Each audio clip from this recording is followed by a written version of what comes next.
ప్రభాస్ సినిమాలంటే ఇప్పుడు ఫ్యాన్స్ గుర్తుకొచ్చేది భారీ స్కేల్ సినిమాలు. అందులోనూ 2 పార్ట్లుగా వచ్చే సినిమాలే ఎక్కువ. మన డైరెక్టర్స్ ప్రభాస్తో సినిమా అంటే చిన్నగా ఆలోచించడమే మానేశారు. మినిమం 5 గంటలు ఉన్న కథనే రాసుకుంటున్నారు. ఇంత పెద్ద కథని ఒకే సినిమాలో చూపించాలంటే బడ్జెట్ ఎలా సరిపోతుందని ప్రతి సినిమాని 2 భాగాలుగా తీస్తున్నారు. ఇది కమర్షియల్ గా వర్కౌట్ అవుతుందని వాళ్ళ నమ్మకం. పార్ట్ 1 హిట్ అయితే చాలు, పార్ట్ 2కి భారీ అంచనాలు పెంచేస్తున్నారు. ఇప్పటికే బాహుబలి 2 పార్ట్లుగా వచ్చి దేశమంతా ఓ ఊపేసింది. 1800 కోట్లు కలెక్షన్ చేసి టాప్ 2గా నిలిచింది. ఇప్పుడు కల్కి 2, సలార్ 2 కూడా సెట్స్ మీదికి రావడానికి రెడీగా ఉన్నాయి.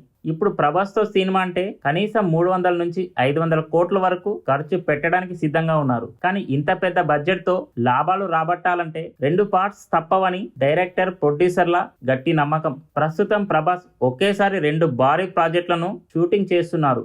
రాజాసాబ్ అండ్ ఫౌజీ. ఇందులో రాజాసాబ్ కూడా 2 పార్ట్లుగా తీయాలనే టాక్ బయటికి వస్తుంది. మొదట ఈ సినిమా తక్కువ బడ్జెట్ లో ఓ కామెడీ మూవీగా స్టార్ట్ అయింది. కానీ అది రోజు రోజుకి బడ్జెట్ పెరుగుతూ భారీ ప్రాజెక్ట్ గా మారిపోయింది. పీపుల్ మీడియా ఫ్యాక్టరీ దీనికోసం 300 కోట్లకు పైగా ఖర్చు చేస్తుందట.